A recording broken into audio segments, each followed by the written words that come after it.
Awesome. How's it going, guys? Before I start this video, I want to quickly apologize for this little bump I have right here. Hopefully it's not too distracting. I do skincare and everything, but like all of a sudden I've been getting like bumps, like acne, just like all over like my face, especially right here. Not sure what the deal is, but hopefully I hope it's not too distracting. Anyways, so today's video I want to talk about the dream I had when I was 12, 13, 14 years old. I don't remember exactly when, but it was my teenage years, right? So I've talked about this a couple times on video, but I've never made like a special video for this. I've never like specifically went out of my way to make like a video just on this. So I wanted to do that really quick. I wanted to, just kind of reminisce on that. If that's even a word. Is that a word? I want to look back on this dream I had and how real it felt and how much it like set the stage for my conversion to like becoming a Christian, becoming a follower of Jesus. Like it quite literally set the stage that early on. For those that don't know me, I got saved a year ago and I was going to church and I was reading the Bible and going to camps and like basically going to live with like believers for days and days at a time for a whole year, over a year actually, before I truly got saved. I was skeptical, I was doubtful. I grew up a Muslim, so that did give me some advantages to becoming a Christian, like discipline, for example. But I didn't get the grace message. I didn't get Jesus. I didn't get the Holy Spirit. I didn't get the Trinity. I didn't get this or that. So I was like, okay, I was doing it. God was working through my friend and his family to get me to go and to get me closer to Jesus. But I just kind of thought I was skeptical. I was like, this doesn't make sense to me still. I don't really respect it in a way. Stuff happened. I don't know. It was a very like weird, like all of a sudden, like, man. So I called out to Jesus. The peace I felt was amazing. The love, I knew this had to be real and it made me feel amazing. I knew there was a God out there. And when I had this born again experience, it really reminded me of the experience I had when I had this dream all those years ago. 7, 8 years ago. That feeling of peace and love and joy and like lightness, like feeling light and feeling at just all these good emotions. It reminded me so much of that all those years ago. And so if you're not a Christian, if you're not a believer, if you think religion is stupid, maybe you're an atheist and you just came across this video. For some reason, my videos get recommended to atheists like more than Christians, it seems like. If you have a hardened heart, I don't think I can change your mind. I don't think I can change your mind just by arguing, just by talking. I was an atheist once too. Between Islam and Christianity, I was pretty much atheist for like a good portion of my like accountability years. Like once I became accountable for myself, 12, 13 years old, I was pretty much atheist up until like 19. So, man, I can't convince you. I can't. I'm not a theologian and I don't really care to go back and forth with like, arguments, but Jesus is God. I know that for a fact. Anyways, let me get into the story. It's already 3 minutes into the video. Okay. So I was 12, 13 years old. I had a dream one night, trying to start from the beginning. I was in this cabin, like the front of this cabin. I was inside of it though. I was inside of the cabin, and this cabin, I don't know, it kind of seemed like a library, but it was like a cabin kind of look building, like a rustic cabin, but looked like a library. And I was walking through the middle of this. There's like bookshelves on like both sides of like this library type thing, just like in rows. And I remember, and like other details I just don't remember, honestly. Like there's certain details I'm just forgetting. They're irrelevant anyway. It's not the point I'm trying to make in this video. Something I do remember is that through these aisles there was little kids running around. I wanted to say maybe just 2 kids, might have been 3, I don't know. I think it was just 2. They were running around playing like tag or whatever. I don't know, they were just playing and laughing and being joyful. But the interesting thing is, and I don't know how I know this because I don't remember what they look like. They look like souls. They didn't look like people. Like the kids didn't look like people. They look like souls almost, like balls of, I don't know how to explain it. It's hard to explain because that's not something I really paid attention to when I was younger, when I got the dream. I just remember it didn't look human. It didn't look totally 100% human, and they looked very perfect. I don't mean that in a weird way, but they look like they're like pure, innocent, no anxiety, no crying, no anger, no anything. Just like totally pure, perfect, no worry in the world, no anxiety in the world, no care in the world. They're just running around playing, having the time of their life, just enjoying themselves. And at this point I was like, okay, where am I? What kind of realm am I in to where everybody's just happy and joyful for some reason? Like everybody's just like at peace. When we wake up in the morning, we have a sense of peace because the presence of God is still on this earth. The presence of God is still on this earth, so we wake up with peace and we live with somewhat of a peace. But the less presence of God you have, the less peace you have, the less joy. Everything just is way more chaotic and more overwhelming and like horrible. I don't know how else to explain that. That's what hell will be like. 100% chaos, anxiety, depression, just overwhelming thoughts, negativity, everything bad will be hell. And so heaven is like the opposite. And heaven is 100% good, 100% just like peace and joy beyond comprehension. And so I'm in here, I'm walking around, and I'm just like thinking, I'm like looking at them, I'm like, man, they're just so at peace. And then I walk out to the back of this cabin. I open the back doors of this cabin to walk out into like this like wooded area. It wasn't really wooded, it was like a field, but it was very like green, it was lush. So I walk out, the grass is like green. Like you see the grass behind me, it was like way greener than that. Like I'm talking like as green as the trees. That's how green the grass was. Like very lush. It looked wet, honestly, it looked wet. And I think I can vouch for that because when I looked up to the sky also looked like misty. It was misty. And so right in front of me, so I'm in a field of grass, and in front of me there's like a few mountains. There's a few mountains, I think maybe 3 mountains, just like right in front of me. And then there's mist in the front of those mountains. And it felt like a very cold atmosphere. It felt like I was in a very cold place, like Alaska. I don't know. That's actually what it really looked like, Alaska. But like better, more perfect. In a weird way. It felt cold. It looked like it would have been cold, but I didn't feel cold. I didn't feel hot. I didn't feel cold. I didn't feel anything. And at this moment, I realized I'm light. I am extremely light. I'm 210 pounds, probably more like 205 right now. I feel relatively light. Now, this is something that only Christians and people who know the spiritual realm are going to understand. But when I was not saved and when I was doing all the stuff I was doing, partying, degeneracy, horrible things I was doing, I felt weighted down because there were so many demons inside of me. There were so many demons and bondages they have over my life that I felt heavy. I felt like I was carrying a backpack all the time, and I felt so heavy and weighed down and horrible and disgusting. The exact opposite of that is what I felt here in this spiritual realm, whatever you want to call it. I felt very light, like I was out of my body. I was at peace. I was not weighted down. I was free to roam anywhere. Now, don't quote me on this, but I believe I could fly. I genuinely think I could fly. I wasn't sure. I don't remember 100%. I don't want to like falsely testify. I believe I was able to fly. So I don't know. Maybe we get to fly in heaven. Who knows? I think we do. I think we have like wings and everything. I don't know. I have no idea. I wish I could tell you, but it's been years. I don't remember the dream very well. The fact that I remember the dream at all is a testament to how much it shaped my life. But I realize how much peace I'm in. And guys, there's no way I can describe this part of the story in like words that will mean what I'm trying to say. The amount of peace I felt, the amount of like contentment with where I'm at, the amount of love I felt from something that I didn't even know existed, some kind of God, some kind of high power. The love I felt, the peace, the joy. I was so happy. How light I felt. I felt like I was at home. This is something that I really need to ingrain in you right now. When I was in this spiritual realm, in this area, I genuinely felt like I was at home.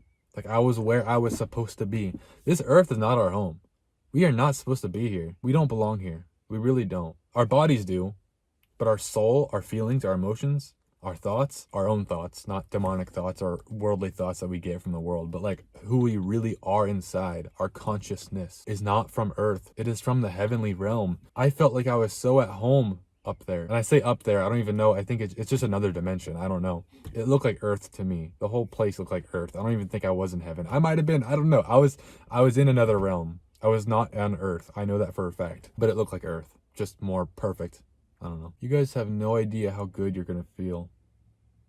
I hope this is motivation for you to keep going and to keep enduring through the hard times and to not give in to the devil. The devil wants you. Let me finish my story really quick. It's almost over. So that was pretty much it. I realized how at peace I was and how loving I felt. And I was looking at the mountains and just enjoying them. The mountains look so perfect and beautiful. The grass, everything. I wasn't cold. I wasn't hot. And during this time of my life, I was going through so much anxiety with my living situation and my parents and my stepmom practically abusing me every day. I worried for my life that I might die. Quite literally, it was bad. And yet, in this dream, I felt so much peace that I've never felt before. Not even as a kid. I never felt this kind of peace. This childlike faith. I had this childlike faith because I knew there was somebody who's going to protect me.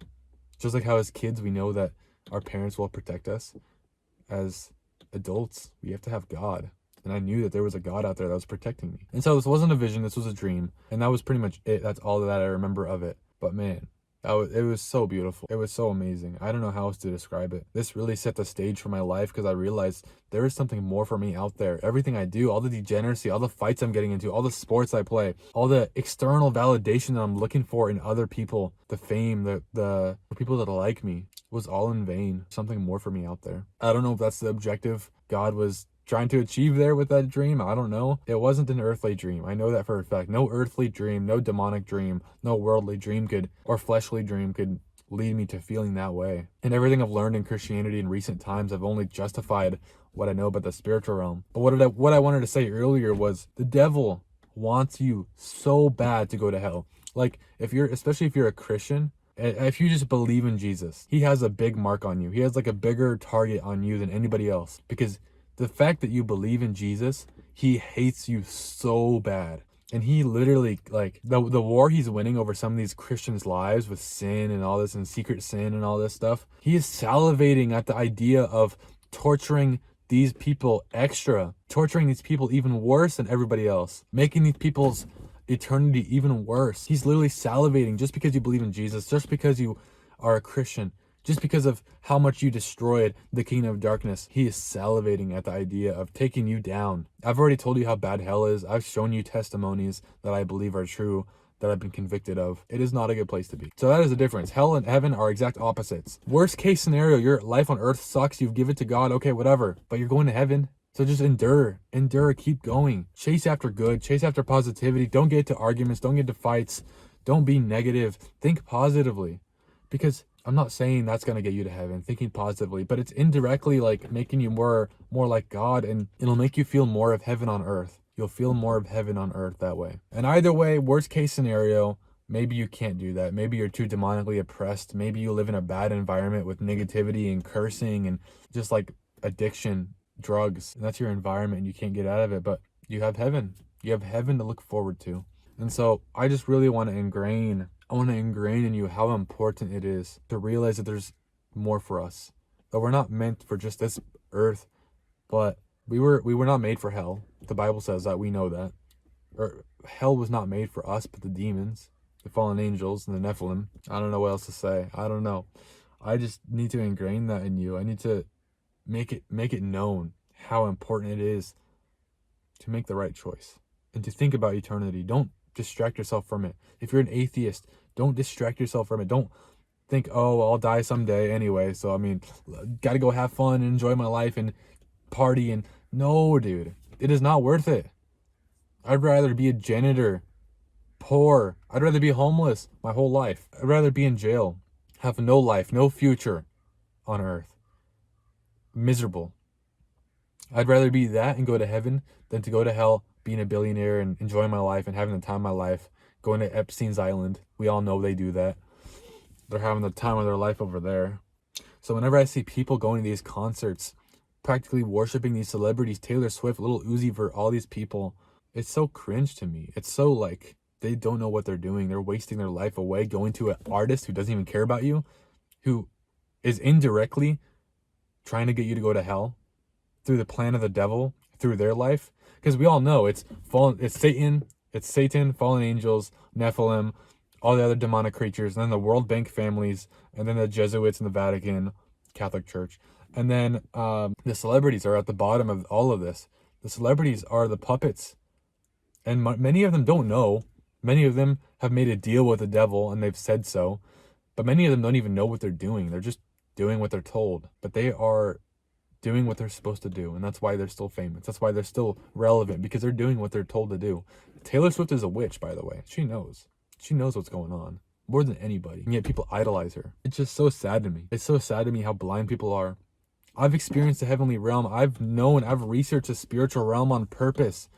God has put it on my heart to do so. So many people are lost. So many people are oblivious to what's going on around them. The warfare, the spiritual warfare going on, the war for their own soul in the spiritual realm, let alone all the agendas that are happening literally in their own city. Their own city is a principality. Most of these American cities are principalities. There's so much sin that there's demonic oppression as a group, and this group forms a principality of demons that work together to suppress the whole city. It's terrible. The more spiritual you are, the more you'll recognize this. Going to LA, you see how bad LA really is. There's agendas you don't even know about, and there's grander agendas.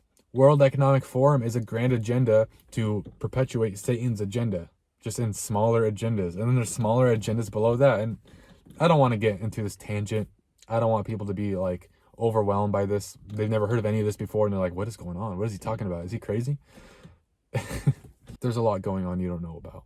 The one that dictates what's going on, all the things going on that you don't know about, is the spiritual realm. The demons, the angels, God, and Satan. At the end of the day, it's pretty black and white. That's all it comes down to. And how did I get on this tangent? I don't know. But all I want you to know is that there's more to life than you realize. There's more going on than you realize. There's more than that party. There's more than that degeneracy. There's more than that one chick that you're dating. There's more than that. There's more to life than saving up for that car. There's more to life than that business. Yes, creating a business is great. Being business-minded, being an entrepreneur is great. But you idolize that and you're going to hell. And it's not worth it in the end, is it? Idolizing money, idolizing finances, not worth it in the end. I have no finances right now. I'm doing terrible. I'm in a bad spot. And yet I'm happier and more content with life than most other people, most billionaires are depressed compared to me. And that's not to brag, that's to say how much Jesus really changes your life when you walk this walk and you really stick close to him. Anyways, this video is getting too long. I love you all. I'll see you all in the next one. Goodbye.